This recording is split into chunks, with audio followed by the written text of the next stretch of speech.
right, welcome back everyone to the second last of the panels of this conference.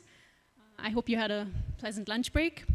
My name is Miriam Rudolph, and I will chair the next session titled Indigenous, Mennonite, Mestizo, Encounters in Mexico, Paraguay, and Bolivia. I'm pleased to be able to introduce the following presenters. Hannes Kalisch, he's an expert on the language and history of the Entlet people of Paraguay. He's one of the founders of Neng Vanem Keskama Nempaivam Entlet Institute and has spent over 20 years collecting the oral history of the Entlet in audio, video, and written form. He has lived in an Entlet community for almost 35 years and was married there 22 years ago. He and his wife have 2 children. The language of the household is Entlet. Among many other publications, he has published in collaboration with Entlet Ernesto Unruh 2 compilations of Entlet accounts about the history of their people. Que hermosa es tu voz, how beautiful is your voice. There's 1 copy available in the back in German. And Don't Cry, which was published at McGill Queen's University and which is also available for purchase in the back. His paper is about indigenous Mennonite relations of the Paraguayan Chaco. Is the sound okay, or? The next presenter is Patricia Islas Salinas. She holds a doctor in education from La Universidad Autónoma de Chihuahua, Mexico. She's a research professor at the Universidad Autónoma de Ciudad Juárez, where she is also the coordinator of the Academy of Sociology and Education. She's also a contributor to the Anabaptist Historians website at the University of Lancaster, Canada, and the D.F. Plett Historical Research Foundation. She's the author of numerous books, such as Mennonites of the Northwest of Chihuahua, History, Education, and Health, and The Mennonite Colony in Chihuahua, Scenarios for Social Welfare, as well as many publications in international journals. She will present From Confluence to Influence, Interethnic Relations in the Northwest region of Chihuahua, Mexico. She will be presenting in Spanish, but her daughter on the far right, Gabriela Islas, will be doing the translations. Our next presenter in the center is Tracy Hruska. He has bounced back and forth between the natural and social sciences his whole academic and professional career, in between stints of manual labor. He has conducted research of various types on 4 continents and served as a US Peace Corps volunteer in Ethiopia with his wife. He earned his PhD from the Environmental Science, Policy, and Management Department at the University of California, Berkeley, where he gradually adopted the identity of a political ecologist. His doctoral research focused on land use and land cover transitions in the Chihuahuan Desert of Mexico and the United States. He left academia in 2020 and currently makes salmon habitat in the Columbia River estuary. He will present Social Consequences and Mennonite Agricultural Success, Lessons from Chihuahua, Mexico. Royden Lowen, who's joining us from the audience, is a professor emeritus at the University of Winnipeg and former chair in Mennonite Studies. His extensive publications in the field of Mennonite history include Diaspora in the Countryside, Horse and Buggy Genius, and the recent Mennonite Farmers. He serves on a number of Mennonite history and organic agriculture boards and is a series editor of the Ethnicity and Culture History series at the University of Manitoba Press. Roy and his son Sasha operate Millview Grain, a certified organic farm near Steinbach. Along with his co-author, Geovana Carreño-Rocabado. Is she here already? She's joining us on Zoom. She's a Bolivian plant ecologist and agroecologist. She studied agronomic engineering at the public local university in Bolivia. She did a master's degree in ecology and natural resource management at the Institute of Ecology in Jalapa, Mexico. She obtained her PhD from Wageningen University, the Netherlands, in the field of conservation, ecology, and resource production. Geovana is currently a researcher associated with C4 ICRAF, supporting projects on co-design of multifunctional agroforestry systems in the Peruvian Amazon. She collaborates as a research associate at the University of Winnipeg, Canada, with the project of transnational flows of agricultural knowledge. This is her first experience working with oral history. She's learning a lot and enjoys all the process. Welcome. Geovana will present a joint paper co-authored with Royd and Lowen about the tropical forest, an axis of union and rupture between Mennonites and Guarani people in Charagua, Bolivia. Okay, please help me welcome our speaker series.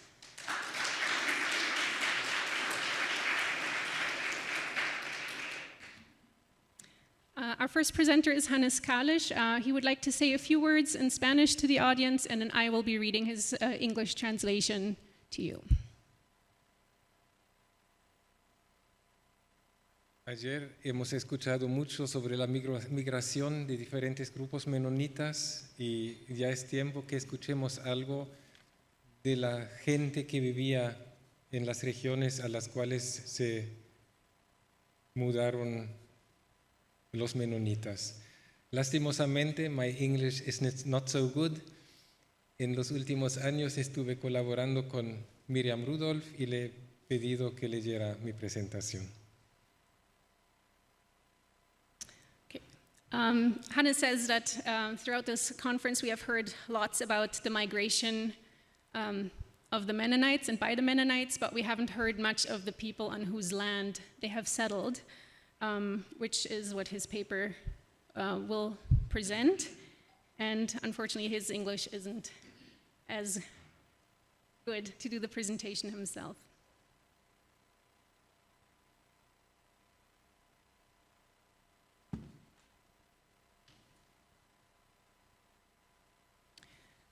Perspectives, an analysis of the historical premises of the relationship between the Mennonite settlers and the Intlet in the Paraguayan Chaco. 100 years ago, the colonization of the Intlet territory began with three major processes. The preparation for the Chaco War, 1932-35, starting in the second half of the 1920s. The surprising and large-scale immigration of Mennonite colonists beginning in 1927, and a smallpox epidemic in 1932-33 that took the life of half of the Intlet people. The Mennonite colonists arrived in three groups that each have their own history. The first group from Canada founded Menno Colony in 1927.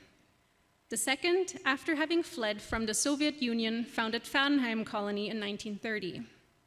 The third group arrived after the Second World War in 1947 to found Neuland Colony. Moving forward, I, Hannes, will contrast the perceptions that the immigrants and indigenous population of the region had about one another during their first encounters. It will be shown that these initial perspectives determined specific practices of relating with the other that continue to the present day. 1. The Mennonite immigrants and their perception of the Intlet. It is a common narrative that when the Mennonite colonists started to colonize the heart of the Paraguayan Chaco, they arrived in a, quote, wilderness, end quote, of thorny bush, full of unknowns and characterized as a, quote, green hell, end quote. To a region, in short, that had gone untouched. Even though the occupation of Intlet territory was a complex process, the immigrants gave it a simple and obvious interpretation. They saw themselves as, quote, pioneers of civilization that conquered the wilderness, end quote. This interpretation was also taken up by, for example, the Paraguayan press, where one can still read passages such as, quote, the Mennonites established themselves here 75 years ago in the Paraguayan Chaco, a wasteland that, with their faith, tenacity, and sacrifice, they converted into a productive garden, end quote. From that perspective, which is widespread, the original population that had inhabited the lands settled by the immigrants does not even appear. Harold Bender, for example, a Mennonite Central Committee leader that accompanied the Farnheim Group's immigration process from Germany to Paraguay, said at the Mennonite World Conference in 1930, quote, "There exists no culture at all in that area," end quote. In fact, until today, it is possible to speak of the immigration of the Mennonites to the Chaco without mentioning the indigenous population. Despite this discursive exclusion, or even negation, of the indigenous owners of the region they colonized, the immigrants were not, in fact, surprised to encounter an indigenous population. What's more, the group arriving from Canada that came to form Menno Colony made sure before they arrived that the Paraguayan government would guarantee assistance in the event of problems arising with the indigenous population. Consequently, we see a contradiction between the fact that the indigenous population of the Chaco was absent in the ways in which the immigrants described the territory they colonized, and the fact that the Mennonites were clearly aware of them. This contradiction can be understood if we consider that the immigrants did not see the Inklet as significant actors, but rather as part of the inventory of the natural resources of the region they were appropriating. Heinrich Dirksen, who was for many years Oberschulze, or mayor, of Farnheim, made this clear. Quote, "The small primitive tribes for whom the Chaco region was their hunting grounds were barely noticeable in this play of natural forces. They were part of them. The map of civilization had not yet been drawn here. The Mennonites came into this untouched region of the Gran Chaco," end quote. What's more, the Inklet were seen as a labor resource that was available to the immigrants, as Faust makes clear scarcely 2 years after the arrival of the settlers of Menno Colony. Quote, "About 300 native Indians of the Inklet tribe are now living on the property, consisting of more than 55,000 hectares. They are very peaceable and have proved helpful as laborers. They work 9 hours for the equivalent of $37 and are very useful for clearing land. It is fairly certain that they will never offer any problems of importance," end quote. From denying the Inklet their agency as actors in seeing them as people enclosed in a, quote, "static culture that aimed to satisfy the most primitive of human necessities and being content with that," end quote, it would become natural to then see the Inklet as nothing more than objects of foreign dynamics and processes, such as the desire to subject the Inklet to Mennonite conversion or development schemes. Convinced that, quote, "the effort rides on the wings of God's blessings," end quote, the colonists maintained up to the present that, quote, "God sent us here to evangelize the Indians," end quote. Once again, this perspective was not limited to Mennonite society. Klein Penning, for example, argues that, quote, "with the arrival of the Mennonites, the Indians became better off since they found work in the newly established colonies," end quote. In this interpretation, the Inklet became the beneficiaries of their own displacement. In the same sense, Redekop also writes, quote, "When the Mennonites came, the Inklet Indians were almost extinct. They faced a dark future, but with the economic opportunities provided by the Mennonites in the Chaco, the future of these major groups seems assured," end quote. 2. The Inklet and their perception of the Mennonites. Even though the Mennonites did not have a detailed knowledge of the indigenous population of the unknown lands they planned to settle, they were not surprised when they encountered the Inklet. The Inklet, in contrast, were not familiar with the plans of the immigrants to settle the land, and their sudden appearance surprised them. Therefore, the two communities that were about to enter into contact were not equally prepared for the possibility of the encounter. They also had radically different approaches. While the colonists saw the Entlet as little more than one of the resources on the land that they would settle, the Entlet began with the belief that both societies would coexist. We're going to establish a shared vision for the future. Sao Hong Vai recounts, quote, "The Entlet never imagined they could be displaced from their own lands. They wanted to help the Mennonites, thinking that they were going to share the land with them. For this reason, they didn't contemplate casting them out," end quote. The term Nempas Mom that Sao Hong Vai uses in the original version of the above paragraph signifies sharing, mutually participating, and helping.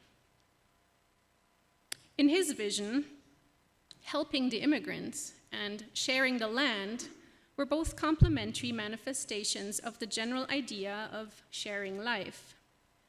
That is to say, Sao Hong Vai makes it clear that at the beginning, the Entlet believed the foreigners were disposed towards reciprocity and mutual respect.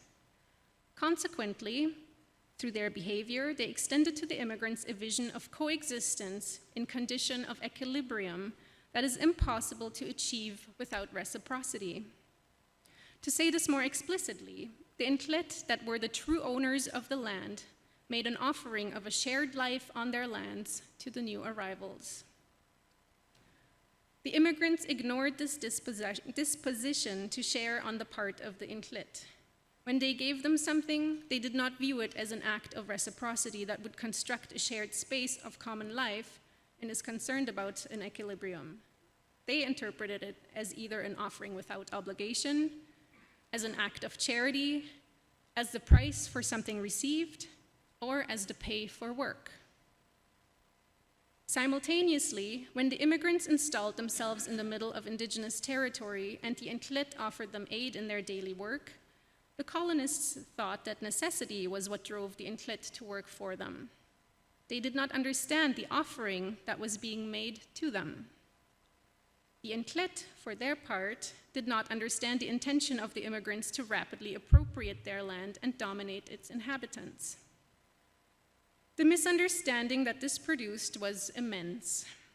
The expressed desire on the part of the immigrants to submit the Entlet to their plans and interests was responded to with the offer of friendship by the latter. 3. The action of the immigrants.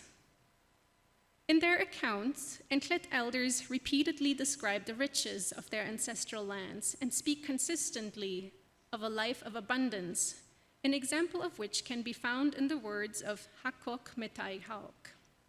Quote, "They ate Akyeva, the rattlesnake, the iguana peyem. They ate the roots of the lapang that are similar to manioc. There were many things to eat. Fish, the eel, yelhem. The Entlet had everything. Honey was the food of the Entlet." End quote. The immigrants express a radically opposing view to that of the Entlet. Already in January of 1933, only 3 years after the arrival of the colonists to Pfannheim, one of the settlers signaled as much in Mennoblad, the bi-weekly newspaper published in the Pfannheim colony. The Entlet live only on roots and wild fruit because they no longer dare to look for beans, sweet potatoes, and bread from the Mennonite villages due to the smallpox epidemic, nor to carry out the group hunts they used to do in the open field. Often then, they are very hungry." End quote. The contrast between this report and the description of Hakok Metai Gaok reveals that the author does not speak about the Entlet reality, but simply of his prejudices of it. In general, a highly negative view of the Entlet and their world prevailed among the Mennonites. This was even true of those that knew them from close proximity, the missionaries.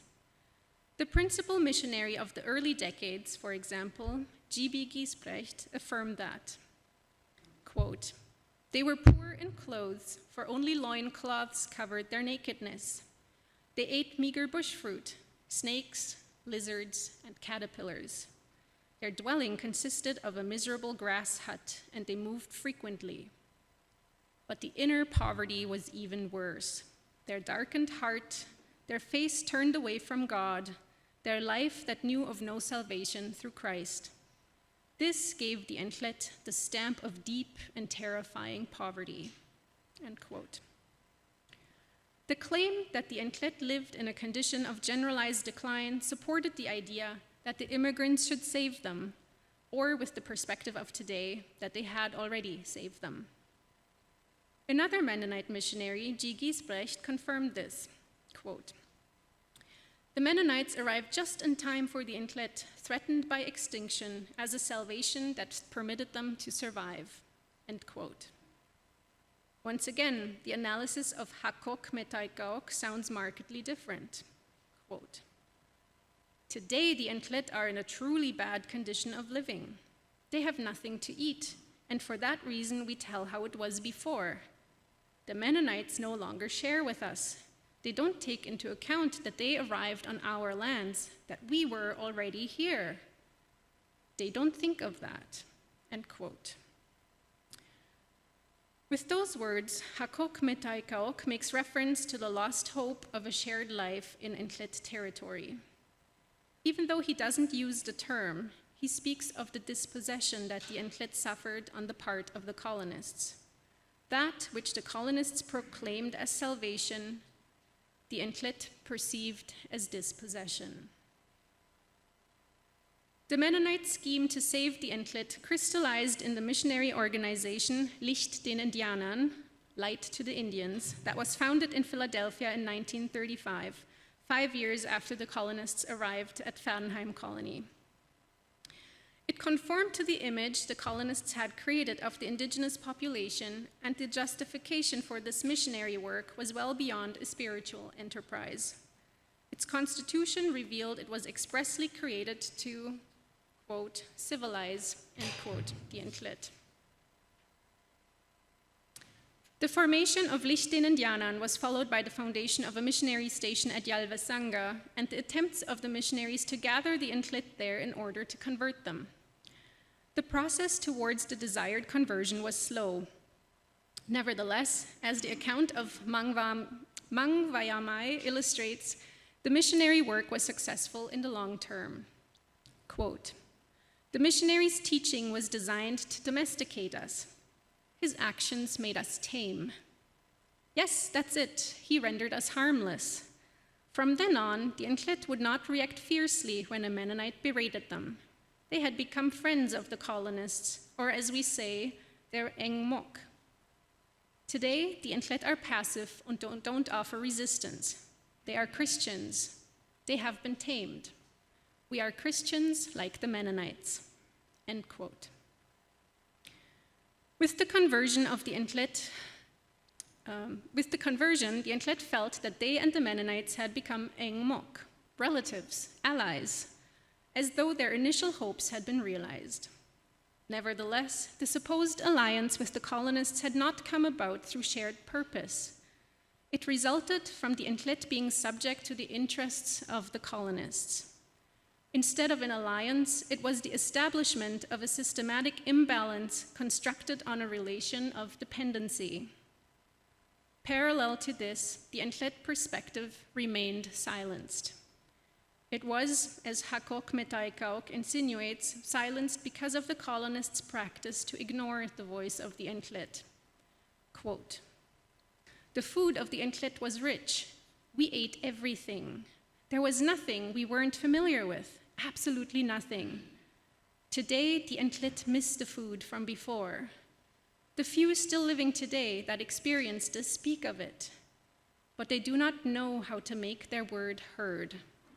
End quote.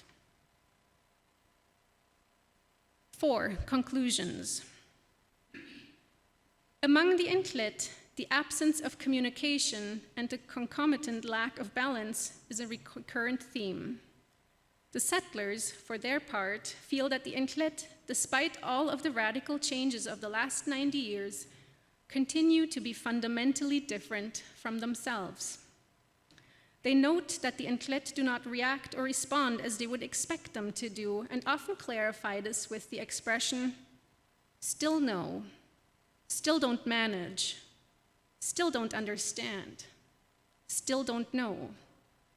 This still not yet creates an expression of frustration among the colonists that they express regularly. It is difficult for them to understand that the Inklet do not want to adapt their daily practices to the proposals of the foreigners. At the same time, it is difficult for them to accept that the Inklet have a differentiated imaginary and their own vision of life. Certainly, in their own discourse, the Inklet express an orientation towards the Mennonites. Nevertheless, this discursive orientation is apart from their daily lives. Moreover, it feeds on the observation that the colonists attempt to push the Inklet to their way of life, an observation which gives new life to this old dream of a life of parity. Even though the Inklet continue to claim an alliance with the colonists, they know at the same time that such an alliance is utopic. Hakok Amai signals clearly the historical abyss separating the two societies, which must be dealt with before either can begin a reconciliation that is worthy of its name. Quote, "The ways in which they lived with the Mennonites demonstrate that the Inklet did not like the Mennonites coming to stay and live on our lands. They were lands that belonged entirely to the Inklet, but they took them from us. Or, as one could also say, the whole thing was not discussed beforehand." End quote. As long as the colonists maintain a completely unilateral approach to coexistence, a real dialogue with the Inklet is impossible. Given the Mennonite rejection of openness to the other, the possibility of an understanding between the two societies that could result in a shared future and a common space is impossible. Hakok Metaikaok highlights this reality. Quote, "We speak often and in many different ways with the Mennonites to make them understand us. Yes, we do this, but any attempt at dialogue is cut off by their abrupt way of addressing us. The words of the Mennonites are harsh, not like ours. Our words are easily softened, and then we back down. The Inklet don't know how to make themselves heard." End quote. Two final examples demonstrate the little that has been learned in the time since the initial migration, not simply in the colonies, but also in other areas of the Mennonite world. In 1930, Harold Bender said at the Second Mennonite World Conference that, quote, "The most important question in this area without any culture is the survival of the German Mennonite culture." End quote. In 1999, Staes and Stackley also wrote in their description of the Mennonites in the Paraguayan Chaco titled "Garden in the Wilderness," quote, "When confronted by the Chaco's indigenous peoples, the instinctive response of a few was, 'This is our mission, right here on our doorstep.' That insight grew and sustained them. They came to understand that God intended their suffering and everything it took to make a wilderness into a garden for good." Genesis 50:20. With hard work and manna, the wilderness became a garden. God meant it for good. End quote. In both perspectives, history is made in favor of the colonists. For them, it is as though God meant it for good. Once again, the Inklet and other indigenous peoples do not appear. With the unverified claim that the Inklet have gained much in this encounter, Mennonites do not consider what the Inklet have lost.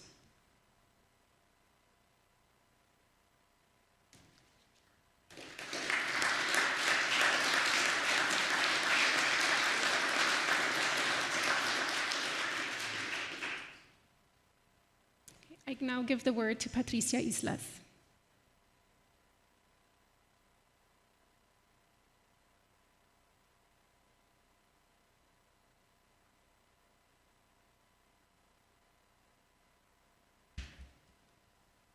Good afternoon.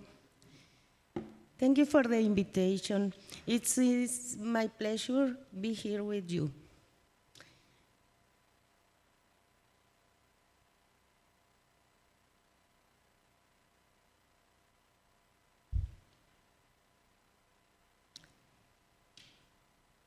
Este trabajo habla acerca de la relación interétnica entre los rarámuris, los menonitas y los mestizos de la región de Cuauhtémoc, Chihuahua, México.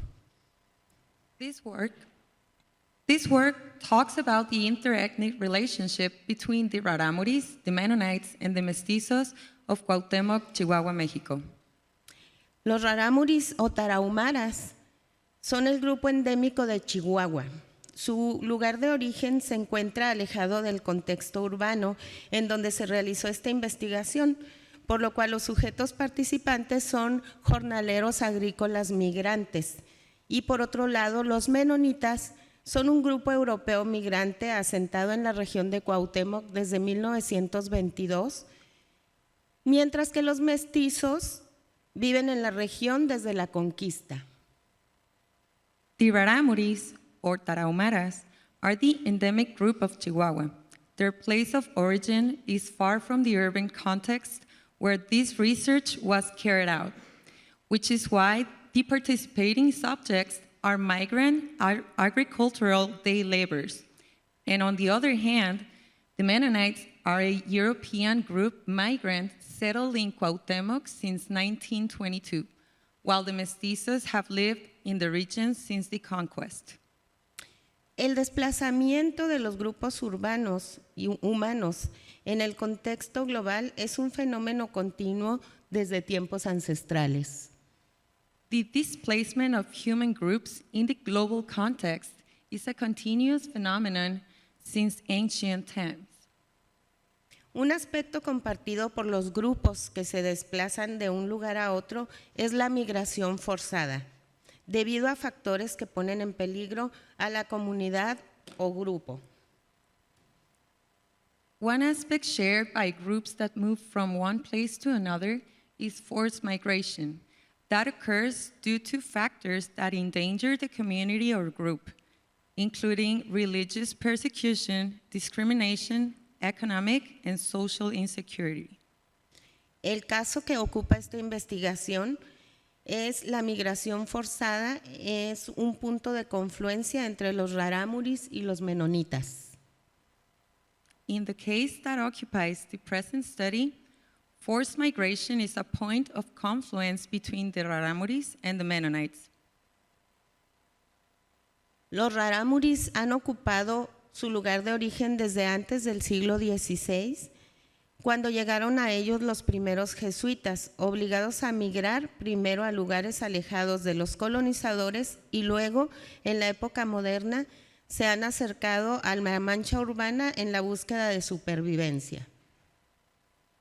The Raramuris have occupied their place of origin since before 16th century, when the first Jesuits arrived. They were forced to migrate first to places far away from the urban context, and then in modern times, when they had to approach to the urban sprawl, trying to survive in absence of natural resources. Mientras que los pioneros menonitas decidieron migrar desde Canadá para salvar su cosmovisión y llegar a tierras compradas en San Antonio de los Arenales, actualmente Cuauhtémoc. While on the other hand, the Mennonite pioneers decided to migrate from Canada to safeguard their worldview to reach the lands perched in San Antonio de los Arenales, today Cuauhtémoc.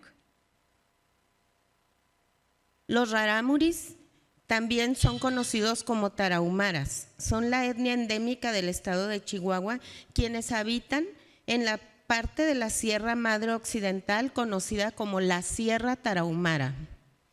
The Raramuris, also known as Tarahumaras, are the endemic ethnic group of the state of Chihuahua, who inhabit part of the Sierra Madre Occidental, known also as the Sierra Tarahumara.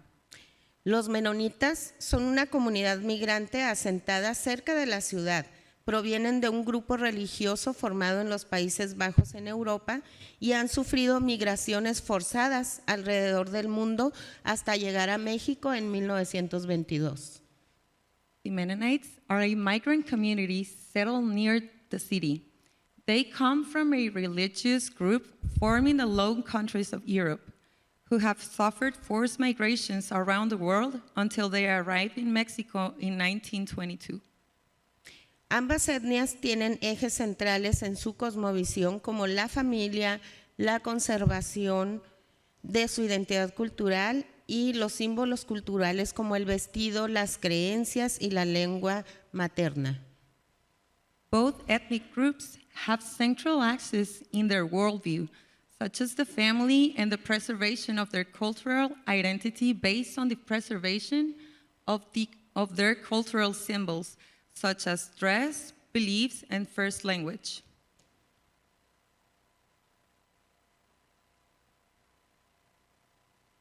Estas son algunas de las creencias y costumbres de las dos etnias. These are some of the examples that we can see of both groups. La metodología que yo utilizo para mi investigación es de tipo cualitativo, etnográfico y fenomenológico. The methodology that I use for this research is qualitative, ethnographic, and phenomenological. Esto es porque vivo en el mismo lugar que mi objeto de estudio, es decir, el grupo tarahumara y el grupo menonita. This is because I live in the same location as my object of study, the Mexican Mennonites and the Raramuris. Lo cual me permite conocer aspectos de su educación, salud y procesos sociales que ocurren en su vida cotidiana, de los cuales obtengo información a partir de la historia oral y la memoria colectiva de los miembros de la comunidad, con entrevistas a profundidad, tomando cafecito y delicioso pan menonita o quesadillas de maíz azul con los raramuris. This allowed me to know aspects of education, health, and social processes that occur in their daily lives, from which I obtain information from the oral history and the collective memory of the members of the community by having some relaxing interviews, drinking some nice coffee with delicious Mennonite desserts, or having a nice blue corn tortilla with tarahumaras.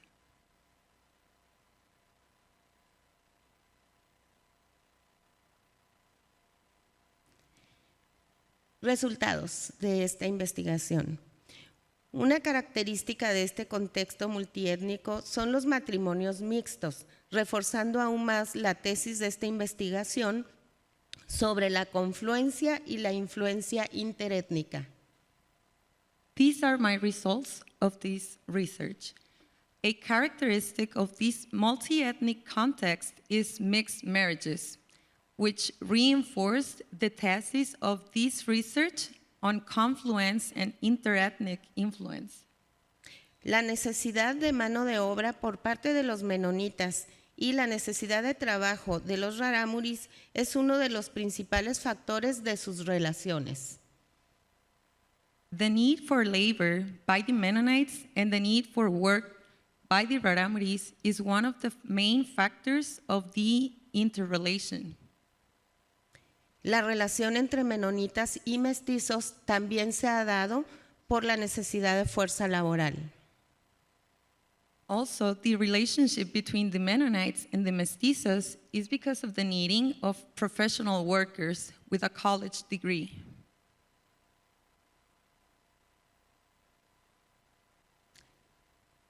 Gilberto Jiménez identifica tres partes principales en el territorio para considerarlo un geosímbolo: la apropiación del espacio, la frontera y el poder.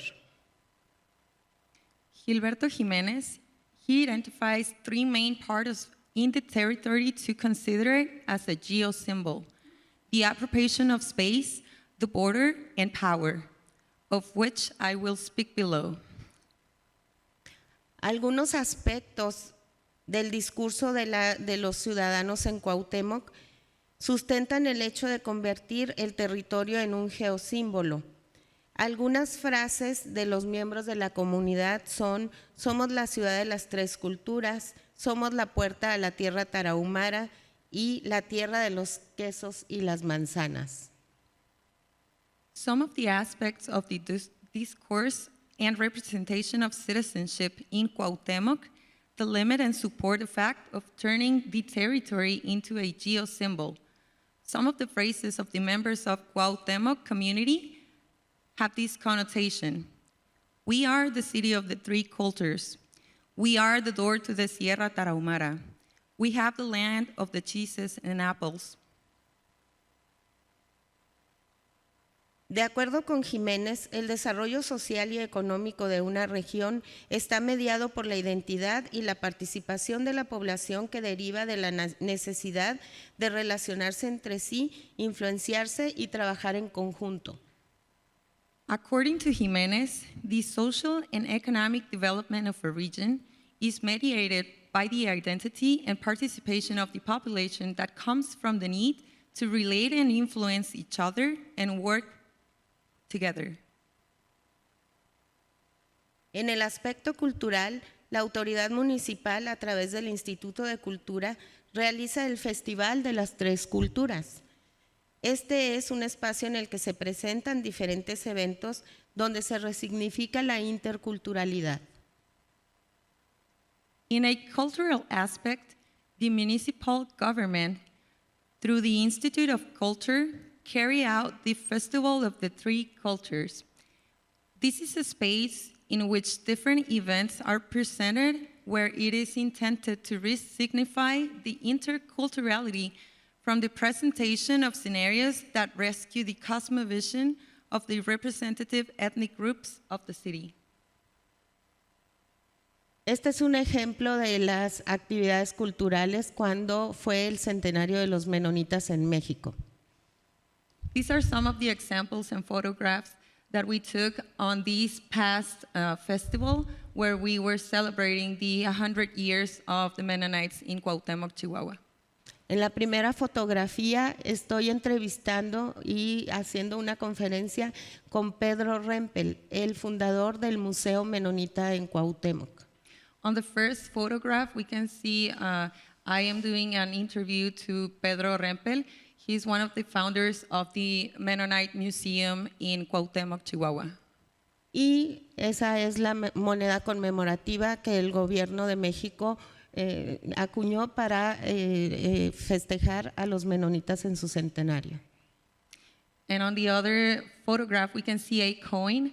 That's the coin that the Mexican government put in the market as a celebration of the 100 years of the Mennonites in Mexico. Cuauhtemoc, Chihuahua, ha pasado de ser un contexto multicultural a uno intercultural y con trazas de transculturalidad. Cuauhtemoc, Chihuahua has gone from being a multicultural context into an intercultural with traces of transculturality. Conclusiones. Como en otras comunidades interculturales donde las minorías étnicas interactúan con la comunidad dominante, siempre existen vulnerabilidades. Por un lado, los rarámuris son vulnerables en aspectos económicos, sociales, educativos y de salud, y por otro, los menonitas en el aspecto económico no lo son. Sin embargo, la mayor parte de su población es vulnerable en los aspectos educativo, sanitario y social.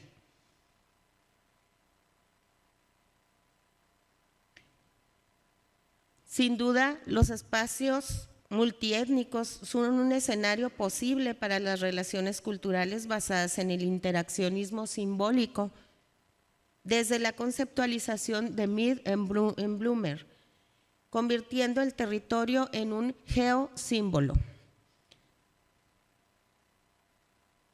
La confluencia de culturas por la situación geográfica donde coinciden los miembros de estos grupos es el principal factor para que se produzca la influencia cultural entre ellos, quizá todavía incipiente, pero que se observa. Thank you so much for your attention. This is my book, one of my books. Thank you. Matetereba in Raramuri. Duncan. Gracias. Thank you so much.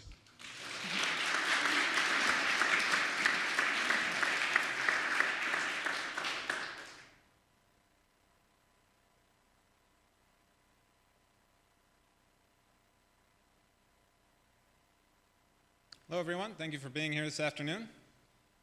I want to apologize right off the bat. I'm going to make a bit of a detour to focus pretty exclusively on the Mennonites in this talk. So I'm sorry for kind of deviating the conversation a little bit away from some of the other topics in the group. I can get closer, yes. Tell me when I'm close enough. All right. So the bulk of my research was done in Municipio Janos in northern Chihuahua. A municipio is equivalent to a county, essentially. And it borders the state of Sonora to the west and the United States to the north, the state of New Mexico. The very western edge is part of the Sierra Madre Mountains, but the bulk of it historically was kind of Chihuahuan desert rangeland, primarily in ranches in recent centuries. It is very dry. All agriculture at this point is irrigated. Historically, there was a little bit of rain-fed ag, but that doesn't exist anymore. What got me started in this area was an interest not specifically in Mennonites, but a specific interest in land use change. So this is a photograph not just of Municipio Janos, but the surrounding area. That's a satellite image from 1984. The yellow ovals are towns, which all have a little bit of irrigated ag surrounding them. The red polygons are blocks of agriculture away from towns. And that was all the agriculture there was in this area. If you skip ahead to 2016, there's a veritable explosion of irrigated ag. Those towns have not grown much, but all of those other polygons have either come into being from nothing or have expanded really dramatically. It will probably not be a huge surprise to all of you to learn that essentially all of that agriculture is being conducted by Mennonites. So my goals for this talk are really fairly simple. There's two of them. The first is simply to describe the trajectory of Mennonite agriculture in Chihuahua, in this particular part of Chihuahua, and its consequences for those Mennonites.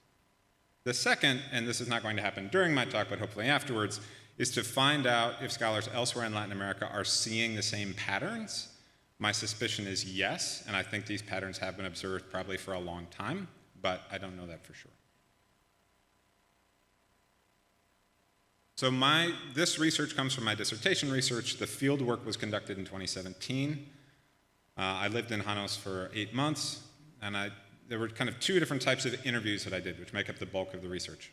There were 116 semi-structured interviews specifically about agricultural history. How did people farm? How had they gotten money? How had they gotten tractors, etc. That was with ejidetarios, members of an ejido, which I will talk about more in a minute, ranchers, Mennonites, and some Mormons as well. There were also 53 barely structured interviews, really to provide additional context and history. So really focusing not on a person's life, but on more abstract concepts. So a bit of background on Municipio Janos. There are 14 ejidos that were created as part of the land reform, and I'll just wave this. I'm skipping over a very large, important policy topic. There's a lot written about the land reform. It was crucial, but for the purposes of this talk, I'm going to kind of skip it. But there are 14 ejidos created over a 70-year period, and there are 5 Mennonite colonies. Importantly, 4 of those colonies were formed as a direct result of the land reform, where ranchers were threatened with expropriation by the government, and instead of losing that land and having it turned over into an ejido, chose to sell it to Mennonites for cash. The 5th colony, the northernmost one, which is also the smallest and most recent up there, El Berendo, was a different kind of oddball case that involved the drug cartel, and I don't think tells us a whole lot about the situation as a whole. So I want to focus here on how agriculture practiced by Mennonites has changed over approximately a 30-year period. I'm going to focus less on why, which involves a lot of international policy. It's more complicated. I don't have time for that. I'm going to focus on the what. So in the 1980s, most farmers had a single plot on a colony, and they did not have fee simple title. Those plots were generally 20 to 50 hectares in size, again, a little bit occasionally smaller, occasionally larger. There were no cars, no electricity, no phones. Irrigation system was all flood. Again, this is all irrigated agriculture, pumped with groundwater using diesel pumps or gas pumps at this time. The labor was from families. Credit use was rare, but certainly not unheard of, and was mostly informal, borrowing from other individuals in or out of the community, or sometimes from Ban Rural, which was a federal lending program really targeted towards ejidatarios, but also available to other small farmers. The crops were maize, cotton, beans, sorghum, wheat and oats, and the food crops were all sold into Canasupo, a government program that purchased crops at above market prices. Some crops could also be sold into local dairies as basically a byproduct of feed, and then the cotton was sold to a corporate cotton gin in Casas Grandes, a nearby town. If you skip ahead to the 2010s, every single one of those things has changed. So now your average farmer has multiple plots on and off colony with fee simple title. They'll generally own somewhere between 50 and 300 hectares. There are very few cases of less than that. There are some cases with quite a bit more. Everyone has cars, electricity, and cell phones. I will point out that the arrival of electricity in the early 90s did send a group of hardliners to Bolivia and some to Campeche, but the majority of people stayed and just adopted that technology. Irrigation systems now are center pivots and occasionally drip irrigation for specific crops.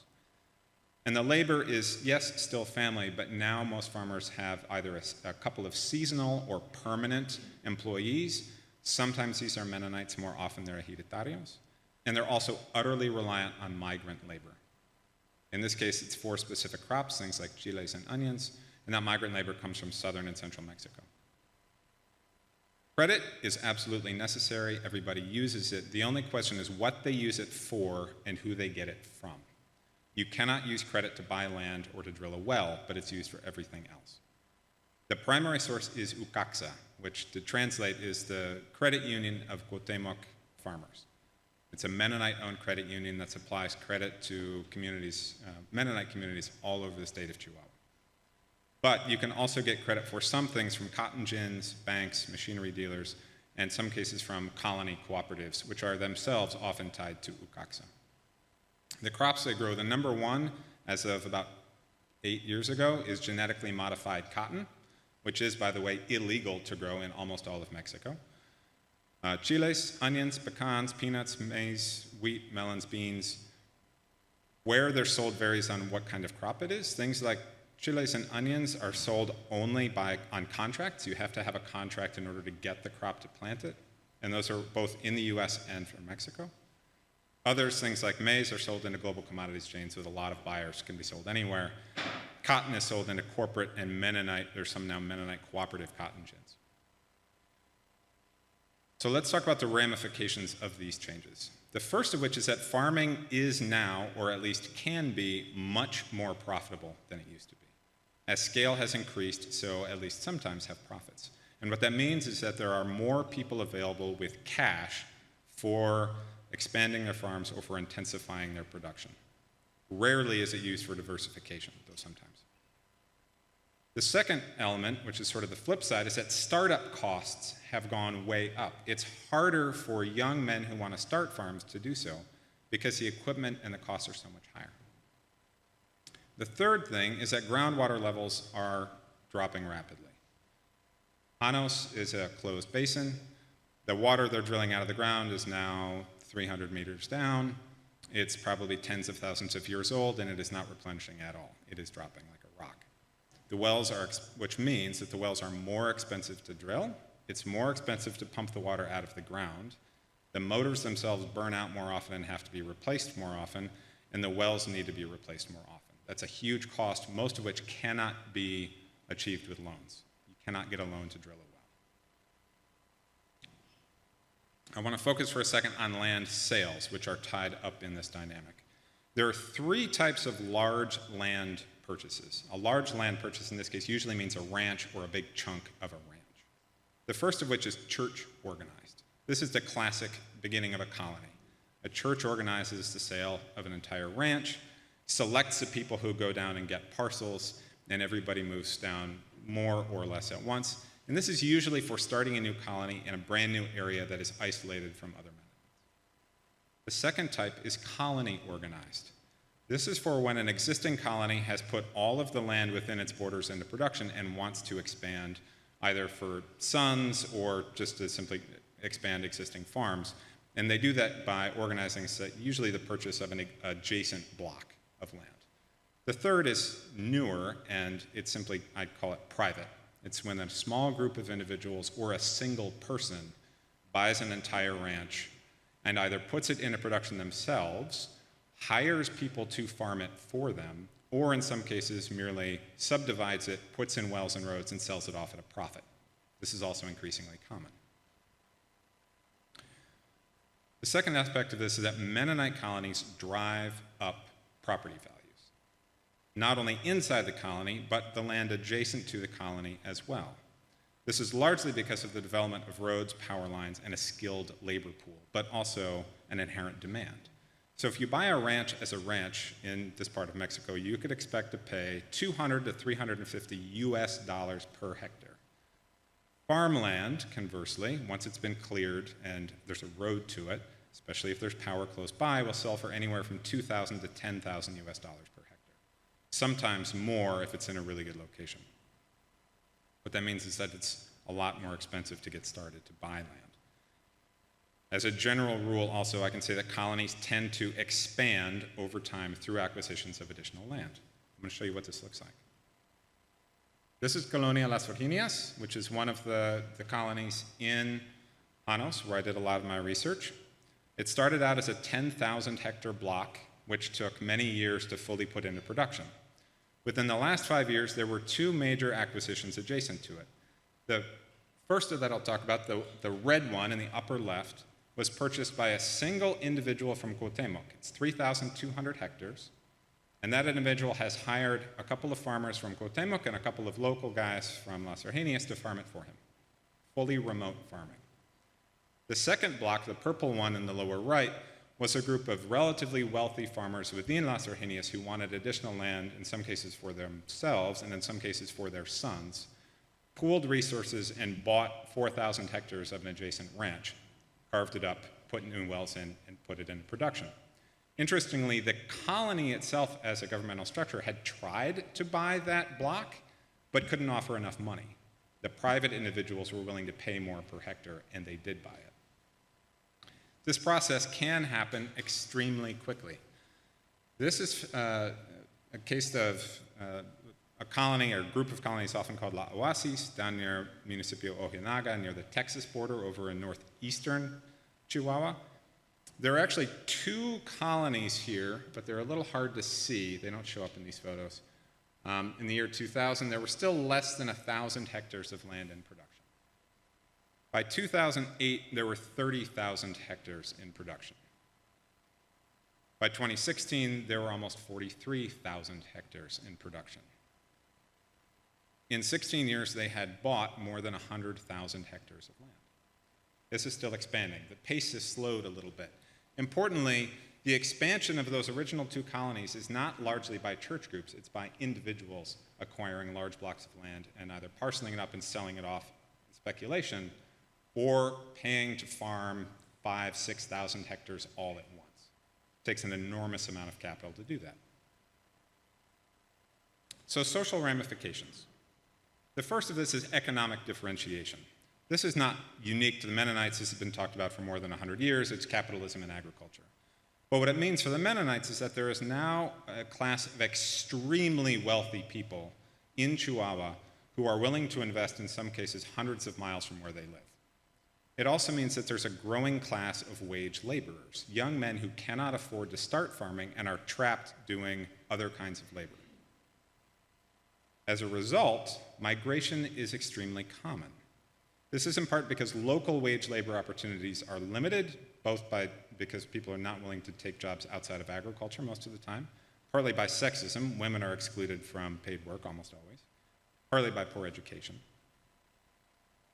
And so if you are a poor young man and you want to start farming, the most common way to do that now is to actually move to Canada or the US for a few years, work your butt off, build up a nest egg, and then move back down to Mexico or South America and buy virgin land cheap and start your farm that way.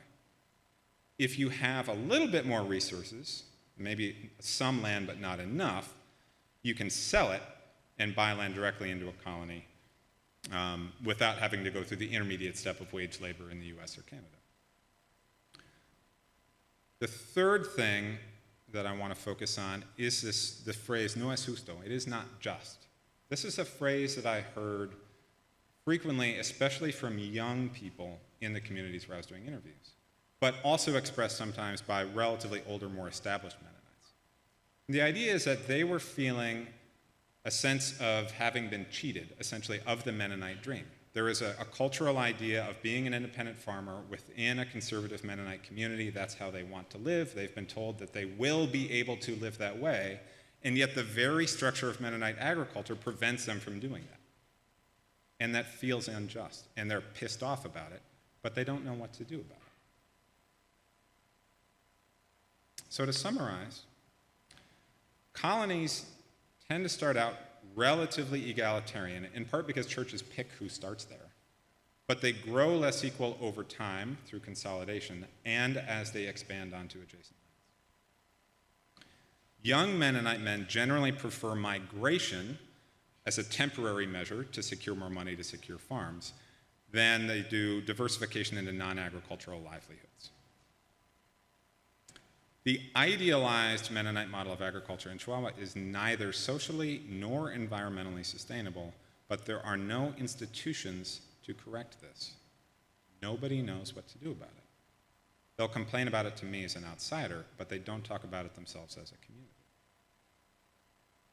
So I have two questions for all of you, which obviously we're not going to answer right now, but maybe later. The first of which is this pattern of agricultural expansion and economic differentiation that I described here, is that happening elsewhere in Latin America? The second thing is, through what institutions could Mennonite farming communities in Latin America become more sustainable socially and environmentally? I have no idea what the answers to that, but I'd love to hear thoughts. With that, I have some acknowledgments. Thank you all. Questions, obviously, we'll wait till later. Thank you.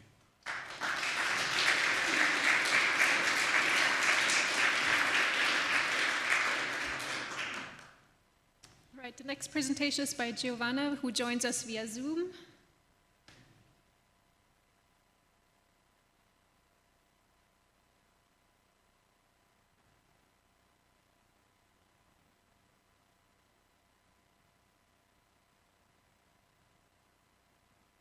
Hi, can you hear me?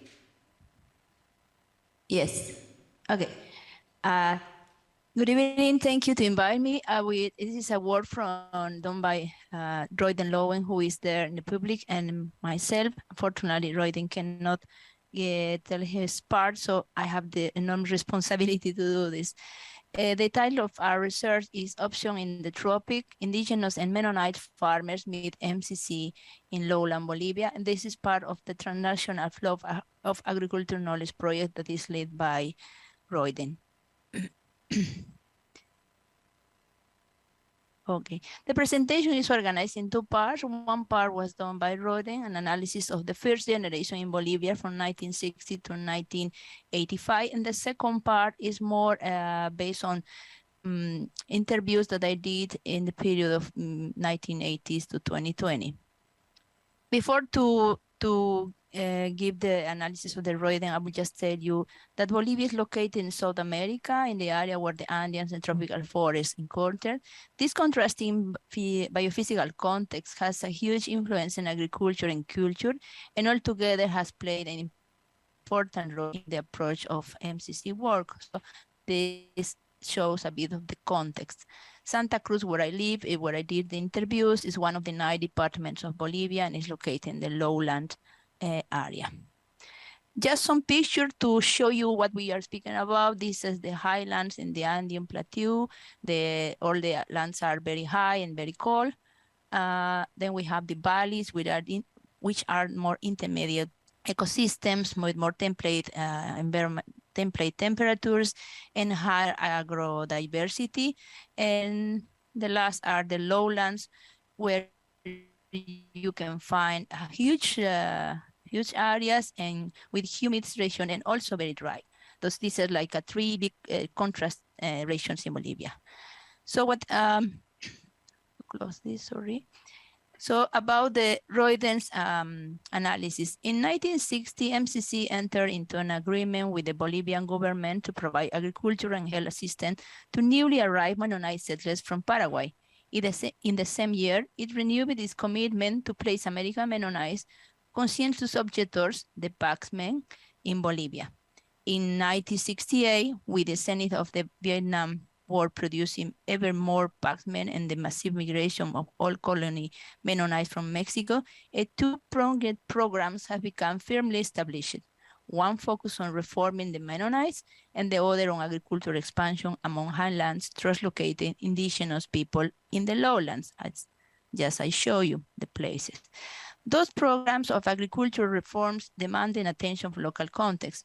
MCC Experimental Farm southwest of Santa Cruz began in 1972, did focus on crop experimentation, but it was much more than a program of agricultural expansion. Indeed, as both MCC field notes, done by Rod and also myself, revealed what happened on the field was adjusted for two distinctive peoples and affected by local natural environments. This approach reflect what agricultural experimentations could refer as an option by context interaction. In 2019, there was a publication called Experimental Agriculture written by Fergus Sinclair and Rich Code in order to support local relevant innovation and commitment to a co-development of methods, all leading to sustainable development. Perhaps it is far-fetched to say that the MCC practices option by context, but between 1960 and 2020, when it celebrated its 16th anniversary in Bolivia, MCC increasingly pursued a local-oriented program that demonstrates a dialectic relationship with existing local knowledge. Indeed, it adapted his programming in disparate ways for the indigenous Bolivians and the old colony Mennonites.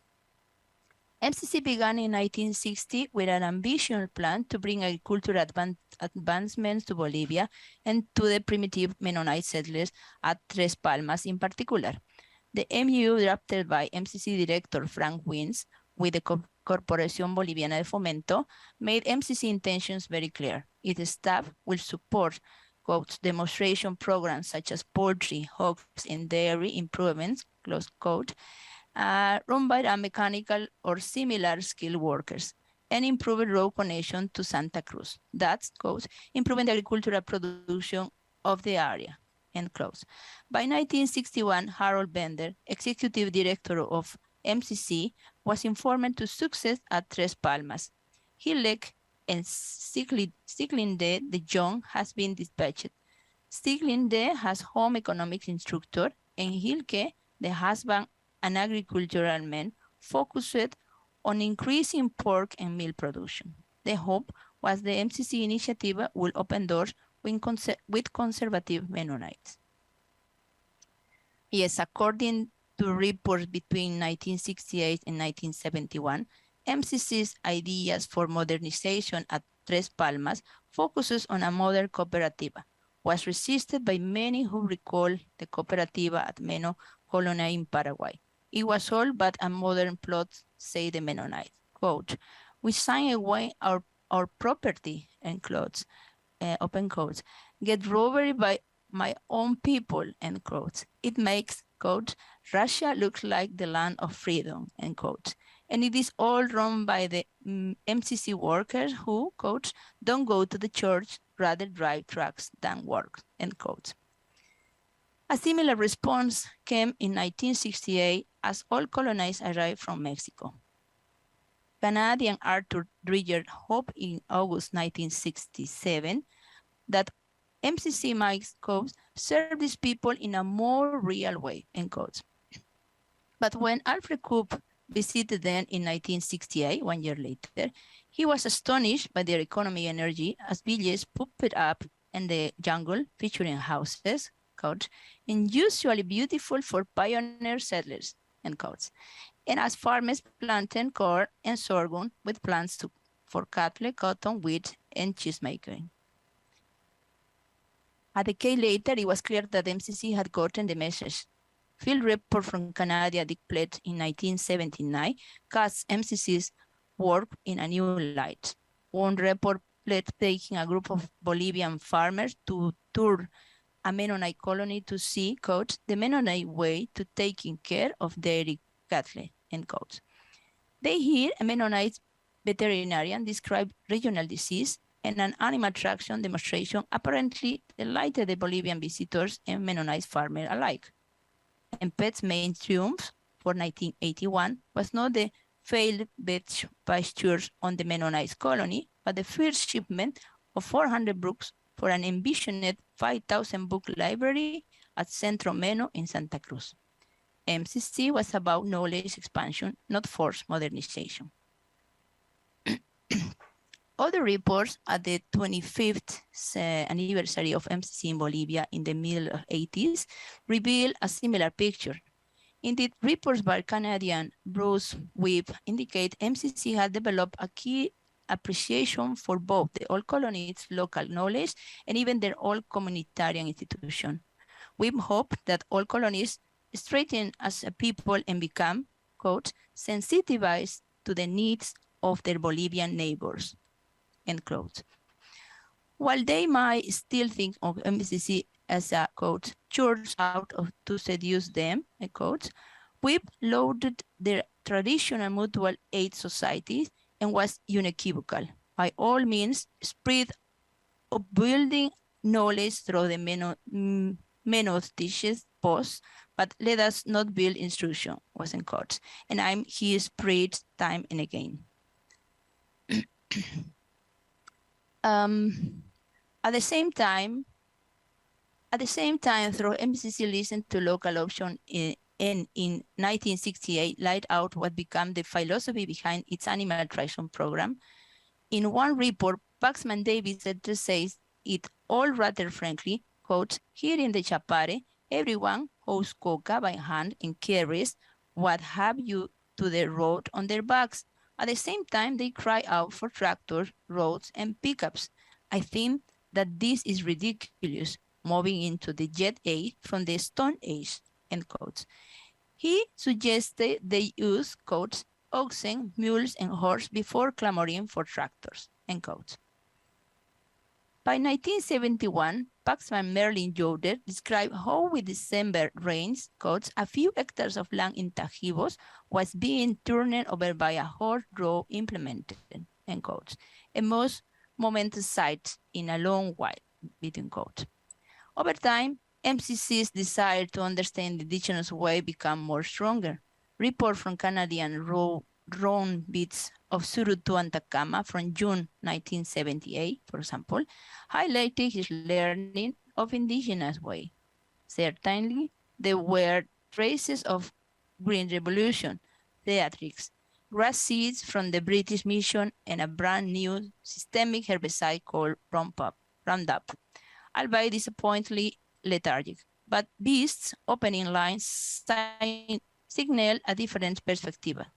One of getting acquainted with and involved with the people of his area, struggling to know this area better, close quote.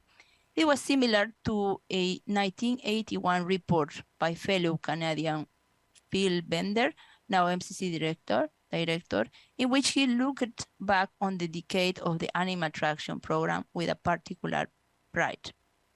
His report foreshadowed the work of another Canadian, Cornelius Ross of Winkler, Manitoba. In a 12-page report filed in 1985, he outlined not only a range of his simple inventions, but a commitment for MCC to abandon top-down scientific experimentation and embrace what the campesino really needs, quote, the application part, saving his back, his health, and be able to provide a better life for himself and his family, end quote. The message was clear. MCC was not in Bolivia to pass on the central agenda, based on scientific research that had little to do with the everyday options peasants were facing. It was there to consider option by context. So until here is the analysis that Royden did in this period. And I want to show you how the future work was also coherent with him. For this, I just want to show this long history. In the beginning, you saw Bolivia is more well known for Andean place because everything started in this area. No? European colonies reached in the 15th. And all the developments of the agriculture was there in this area. Also, Guaranis arrived between 16 and 17. In 1980, 1990, where many things were changing, the government believes that the development has to go to the lowland, so they start to grow soya, cotton, and cattle. Also, there were a lot of land owners in Charagua, one of the places where I did the interviews, and they start to develop high scale livestock.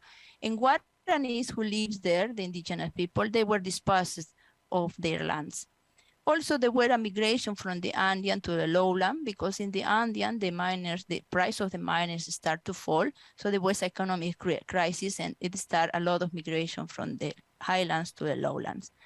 The community of Durango, the Mennonites, where I did the interviews, arrived between 1990 and 96, more or less. And later there were another important things. So MCC work in many places. Some of these are here in this slide, but I just did interviews in 3 places where what I will show you. El Torno was one of the places. It is 36 kilometers from Santa Cruz City. The population is 20,000. One of the key persons who was working with MCC years ago was Wendell Amstud and his wife Karen. I interviewed 3 farmers and 1 technician. He is Wendell. I am there doing the interview. And El Torno MCC worked together with the Cooperativa El Progreso, and they work with credit to give some financial support to family farming. And also they work with technical school called La Forestal. Farming was starting in El Torno because many people was arriving from the highland, as I said. So some people, they did know how to do farming, but many others, they were miners, so they didn't have too much knowledge. And so there were a lot of necessities about that. The land was very rich. There was big forest, beautiful forest, very fertile soil, but no road, neither transportation. There was really basic conditions. La Forestal was a school administrated by Fe Alegría, by some nuns, and also the MCC. So MCC started to work very hard based on capacity building. Salustiano Zambrana was one of the persons who I interviewed. Is a local farming technician, started to work with MCC into La Forestal. And he was saying, within the MCC people who received me with great affection was Wendell Amstud and his wife Karen, Santiago, and also Kelvin Miller. I met Wendell, who seems very good to me. I was still young. We worked especially with citrus trees and with family orchards at the school. Wendell also worked very close with Mr. Lino Rivera. This is the man who is in the picture, especially with citrus. Both learned from each other and expressed gratitude and admiration for what Bob developed. When I asked to Don Lino, how was the impact in your life to know MCC people, especially Wendell? He said, I thank Wendell, but he should also thank me more because I have been his professor advisor in all agriculture techniques. So it was nice to hear from him that the relationship was very horizontal in that time. All the work that they did, not only there are many people, of course, there was a lot of impact for nowadays. El Torno is considered a capital of citrus. The other place is the Valley of Moro Moro. It is 2,600 kilometers from Santa Cruz City. The population is around 2,500 people. MCC has worked for around 12 years in this area. Many volunteers were living there. They start because the municipality asked help from the MCC. Initially, the project was related with improvements of the infrastructure to channel and distribute water for both human consumption and irrigation. And also they work with some alternative for toilets with low water consumption. They say they start with these water-oriented projects, and then it gave them time to understood what they were problems of the people and how they could help. So they also work with vegetable home gardens, also with primary school teachers. They help with the kids, farmer organization with fruit production and apiculture that still remains until now. There were many MCC workers going to work there, and they did very strong human relationship with local people. Most of the interviews, those people here, they really remember with a lot of friendship to all those volunteers. The last place is Charagua, where the Mennonites and Guaranis culture live. The Charagua is a place, very dry place, and it's there are frequently problems with long droughts. So in 2009, MCC started working there because the Mennonite colony needs help during one of the most severe drought events. So were the Mennonites who required the MCC help. This was good because they opened to receive this help. So the MCC people thought, if the Mennonites are suffering from the drought, the local indigenous communities as well. And with these thoughts, they also start to work with the Guaranis. You can see in the picture. Again, water was the entry point for MCC to go to work with both groups, Mennonites and Guaranis. And that time, MCC also helped with cattle fodder. Later, MCC worked with Mennonites through their leaders, assigning funds to cultural activities that the colony, through their leaders, identify as priorities. So they really respect the structure of the Mennonite colony. And with the Guaranis, MCC helped with agricultural inputs and technical advice to improve annual crops. So the main conclusions. MCC's first 60 years of service in Bolivia was focused on two distinctive groups of farmers, traditional Mennonites and Bolivian natives, although as you could see, Bolivian natives are very different groups as well. That service reflects an option by context approach, we think. The Bolivian experiences MCC has a provider of technology, and in some was important spiritual guide as well. The Mennonites experience MCC as a social force, seeking to have them share their knowledge system in Bolivia and learning what works and what does not work. In agriculture and livestock, the MCC focus has been limited to conventional agriculture, although they try to support an agriculture with less use of agrochemicals, more with local groups than with Mennonites. The Guaranis are communities, these indigenous Guaranis are communities very attached to the forest resource. Despite this, there was not a single project that MCC collaborated to support the development of this resource, the forest resource. The forest and the resource for MCC remain invisible. Why and what has been the consequence of this approach is something that I'm still very intrigued, because I am ecologist, so I cannot avoid to think of that. Also, it appears that MCC tailored its support for a context-based option, as we saw. What were the limits of the context? I mean, what they really believed that they were a context. Was the foray into the context? It looked like no, they more focus on more what was more urgent things, no? And what seems to for them to be the best options is also something that I am still wondering. And with this, I want to thank you a lot to Royden for this opportunity and all the interviews that I did, and the MCC Santa Cruz office that helped me a lot to go with me for some interviews. Thank you.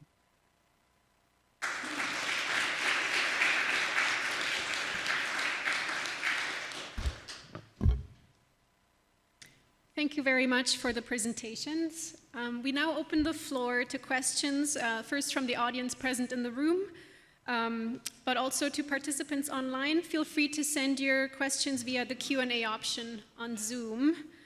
And once you receive the microphone, before asking a question, could you please identify yourself by name?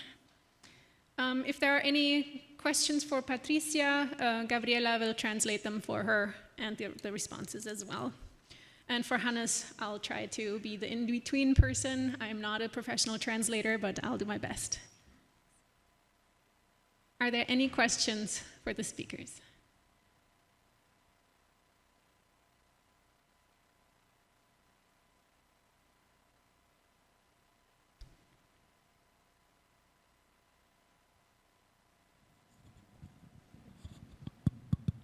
Hi, I'm Yann Leparin from McGill University. I have a question for Hannes Kalisch. Okay. I can say it in English and in Spanish. Me estaba preguntando, en el transcurso de los años que estuviste trabajando en la comunidad o viviendo en la comunidad, si has visto también un cambio, una evolución en el discurso desde los menonitas y desde también los Enjet, en el discurso alrededor de ese encuentro, digamos. Lo que escuché es más un discurso más permanente, así, y bueno, a ver si hay un cambio. Entonces, so I was just wondering if Hannes has witnessed any change over the years in the discourse and the narratives of especially Mennonite community, but also the Enset. Yeah, that's it. Thank you.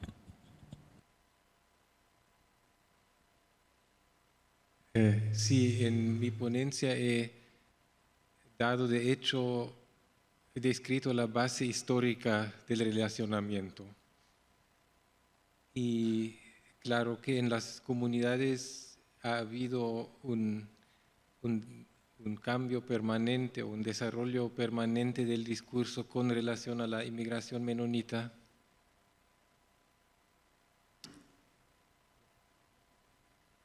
Voy a tratar de traducir.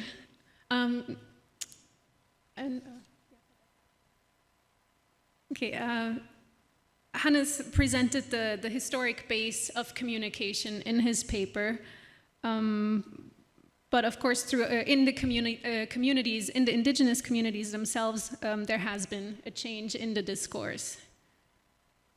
Y he hecho una breve referencia en mi ponencia al hecho que hay una discrepancia muy fuerte en las comunidades entre un nivel discursivo donde se reclama mucho el apoyo de los colonos menonitas y una práctica cotidiana, diaria, que va muy en contra de este propio discurso. Eso es algo muy complejo para describir y llevo ya más de una década tratando de encontrar palabras para esta contradicción, pero es muy fuerte que la gente reclama el apoyo de los menonitas, reclama el hospital de los menonitas, reclama la escuela de los menonitas o del Estado, y al mismo tiempo vive de una forma que hace imposible pensar que en realidad quieran tener o apropiar lo que están reclamando. Y eso hace muy difícil. Okay, let's see if I can summarize that. The discourse within the indigenous communities, there are a lot of discrepancies, because on the one hand, they speak well of the immigrants, or they.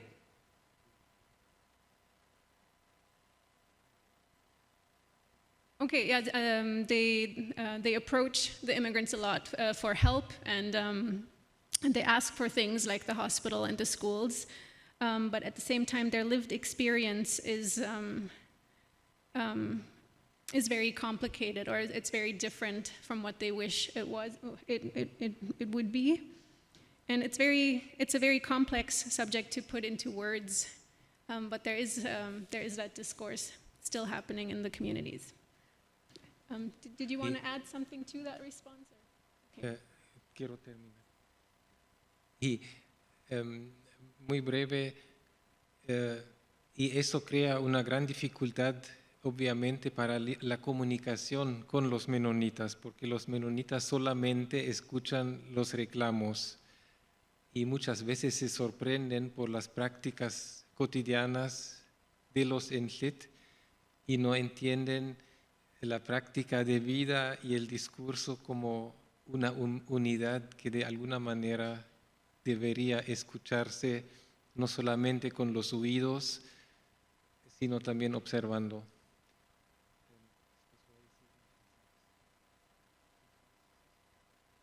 Mm-hmm. There is a difficulty in the communication in that the Mennonites often hear or tend to hear more of what is being asked of them directly, like the help that is being asked of them, but they don't understand the daily life of the Intlet and the struggles of their daily life. So there's more then listening with their ears of what they're asking, but also viewing and interpreting their lived experience. Esta falta de comunicación ha sido expresada por un anciano aquí en una cita. Nuestras palabras son muy blandas y retrocedemos, ha dicho. Y eso es algo que escucho todos los días, muchas veces. Los menonitas no escuchan lo que les decimos. Y los menonitas tal vez ni se dan cuenta que no escuchan lo que la gente le dice porque no habla solamente con palabras. Y con eso quiero cerrar mi respuesta.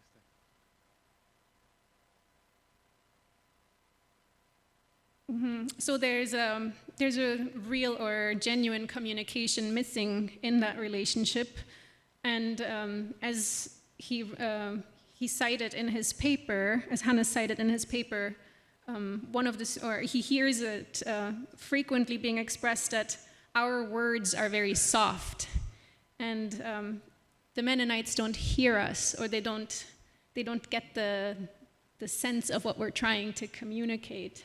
Again, in the communication, the indigenous people do not feel heard.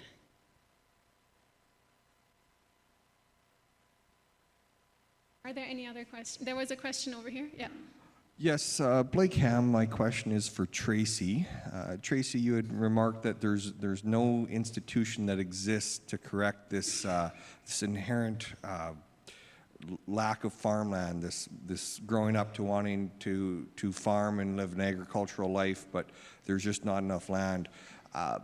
Do you think it might be fair to say that the institution that does exist, without commenting on its sustainability, is that of repeated migration by Mennonites throughout the centuries and through different countries? Sure. It is the practical solution to both the environmental degradation and to the kind of social inequality. I wouldn't say that that is a solution for the inequality, however. It is true that migration, it is possible to come out ahead in a migration. You can sell a small amount of expensive land in one place and buy a large amount of cheap land in another and work your way ahead, but it's still a significant hardship. So I would say, yes, it does get around some of the material challenges, but it doesn't solve the fundamental question of inequality, and it has a lot of other hardships. I mean, the communities there have a notion that they are kind of an integral unit, nominally at least, where they want to stay together, they want to be inclusive and turned inward away from the rest of the world as a group, but the group keeps fracturing all the time because people have to leave. So migration is part of a problem as well as part of a solution.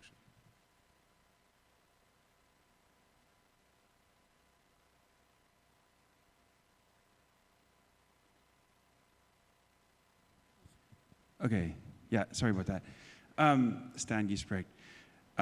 My question was, have you looked at similarities to how things were back in Russia like 150, 200 years ago? I think there was a case, if I have it right, there was a Mennonite that was trying to work with the Russians to split up the land more equitably, and he got expelled from one of the communities. And so I think it's been a tension over time, and have you considered that? Yeah. I haven't. I'm not a Mennonite scholar by any stretch of the imagination. Bruce talked a little bit about the similarities to Russia. I mean, I would add that equitable distribution is a fraught topic in Mexico and in Russia particularly because of the Bolshevik revolution that was happening in Russia. Anti-Tsarist, whichever side you're on, and then Mexico's own very fraught relationship with socialism. And whether sometimes they're socialist and sometimes they're not, and they have both worked to support communitarian efforts and in other cases try to break them up. So in both, it's challenging in both of those cases, I think, to talk about it as a political movement, because it's easy to get shot, basically.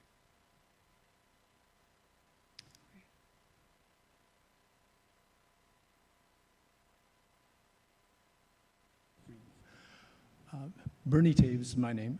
Two comments. One, in terms of the discussion between Hannes and the gentleman to my right. It seems to me that the Mennonites, from what I understand, I've never been in Paraguay, were starving shortly after they got there, if not shortly after they arrived. They seem to have forgotten what empathy is, and the feeling of walking in another person's shoes over the last maybe 100 years has just dissipated. But this question or comment is related more to Tracy's comments about, is there a solution? I talked to a very interesting gentleman. His name was Johnny Jansen, about 10, 12 years ago. He was instrumental in the Chaco in Paraguay, from what I recall. He said they were starving, and they formed a cooperative. And he said without that cooperative having been formed, they would have all starved. And he said 10, 15 years ago, the land is now such that they can have up to 3 crops a year, and land was selling for $10,000 an acre. So has there been a consideration of going to some type of a cooperative settlement, society? Follow-up question or clarification. Within the indigenous communities, you mean? No. My understanding from what Johnny Jansen said, and there was probably people here who know him much better than I do, it was no, the Mennonites were starving. They formed a cooperative and became a thriving community, and then I think the cooperative went the way of the whatever. Because once you're successful and rich, you don't want to be down working with cooperatives. The rich Canadian farmers had no use for the Canadian Wheat Board. The poor farmers did. And I had friends on both sides when I worked for them. And when I left, my rich farmer friends thought it was a good thing that this shiftless, lazy professional was finally going to go out and get a real job. Did you want Hannes to respond to the comment?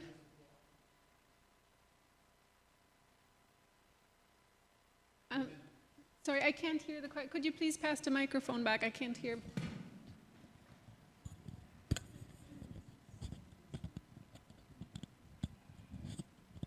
I apologize for my inability to express the thought. I'm wondering whether there has been any consideration about forming a cooperative between the indigenous community and the Mennonites in the Chaco to see what solution, if that is a viable solution.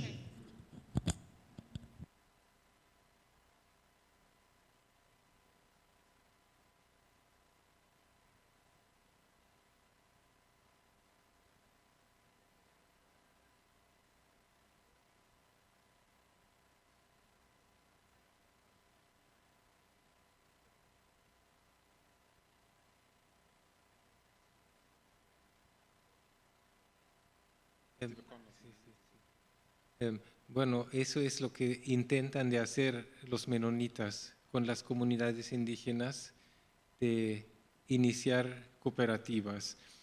Pero los menonitas tienen un modelo de vida muy particular que implica muchos objetivos y valores y deseos, necesidades muy diferentes a los valores, los objetivos y los deseos de las comunidades indígenas. See, yes, this is something that the Mennonites are doing in the indigenous communities, but they come with a very specific set of wishes and expectations and ideas of how it should run, which are not the same ideals and ideas and wishes that the indigenous communities have. Y los menonitas hablan mucho, no sé si todos los menonitas en todo el mundo, pero los del Chaco hablan mucho del uno para todos y todos para uno. Es una idea de comunidad que es muy diferente a la idea de comunidad que tienen los pueblos indígenas, que se basan sobre el compartir y no sobre la propiedad personal, por ejemplo. Y eso es un ejemplo por el cual es muy difícil que el modelo menonita se pueda reproducir en las comunidades indígenas. Pero claro, sobre ese tema se podría hablar mucho. Mm-hmm. Yeah, so all the Mennonites generally talk about one for all and all for one, but this idea or this concept is very, very different or functions very different in the indigenous communities where they have a culture of sharing with no individual property. And that's where the fundamental understanding basically diverges. Y los menonitas dicen muchas veces abiertamente que justamente esta idea del compartir es una traba para vivir mejor. Pero hay también otras posibles explicaciones por la forma en la cual los pueblos indígenas viven hoy.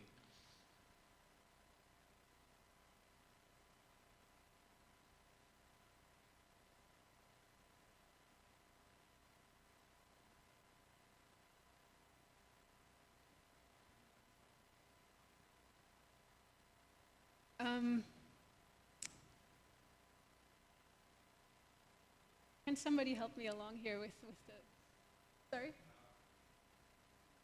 Okay, right, yeah, the Mennonites often see the practice of sharing in the indigenous communities as a hindrance to their growth or financial success and stability within the community.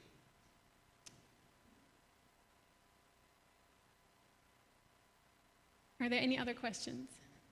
I have one question. I'm Rebecca Jansen. Es para la doctora Islas.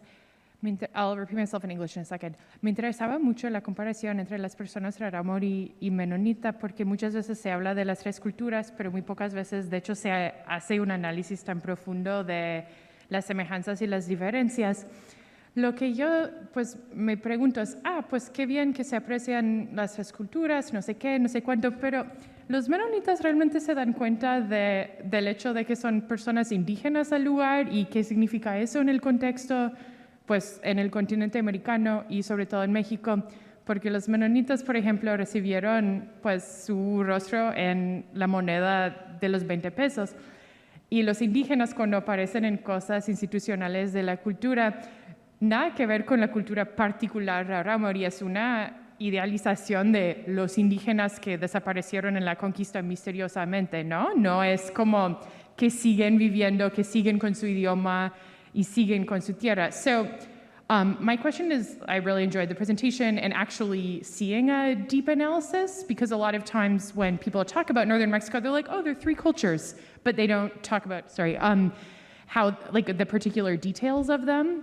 And I'm curious if Mennonites are really thinking at all about indigenous people in their particularity, like the rarámuri people and their language and their land and so on. Because like Mennonite people got to be on money, indigenous people are on all kinds of money, but it's nothing that's really particular about them. It's just a kind of generic, like, oh, you stopped existing in the conquest. Sí, de hecho, el discurso de la interculturalidad entre menonitas, rarámuris y mestizos es eso, es un discurso por lo pronto. La interculturalidad empieza, se da por esfuerzos del municipio, se han estado invitando a los menonitas y a los rarámuris a que participen.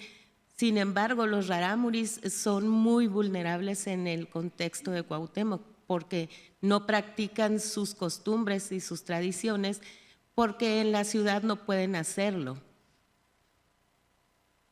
Yeah, I'm gonna try. So, yes, right now the Mennonites and the Rarámuris, they are, with the Mestizos, they are in communication, they are talking and they are having like this dialogue with all these different details that they have in between each other. And right now, the government is really interested in like try to discuss and try to convince Rarámuris and also Mennonites to be more involved in our like society. The thing is that here right now, the Tarahumaras or Rarámuris, they are a very vulnerable group in our society. So,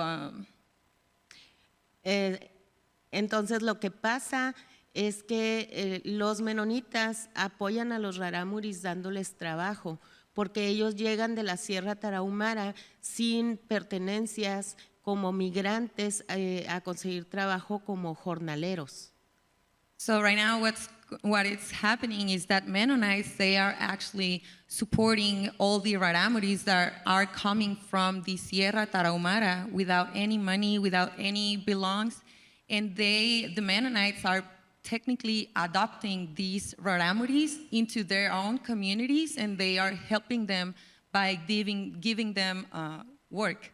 And they are like now hiring all these raramuris, and they are helping them to grow into not only a work side, also in a personal side. Los asentamientos de los menonitas y los asentamientos de los raramuris son muy diferentes. Los raramuris son pobres, dependen del gobierno y de la gente, de los mestizos y también de los menonitas, mientras que los menonitas tienen poder económico, sin embargo, bueno, sí tienen vulnerabilidades sociales. On one side, we can see all the tarahumaras or raramuris being very vulnerable on the economic aspect because they need to depend on the government to get support to live and to have a home or to have money to be able to get some food.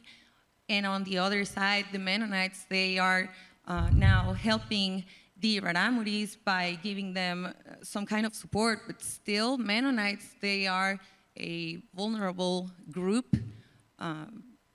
If we look into, they speak another language, for example, as well. So, all right, Mennonites, I think we'll have to leave it at that. Yeah, we're running out of time with questions. Maybe you can continue with personal questions during the coffee break, which will be the next 10 to 15 minutes. Thank you very much.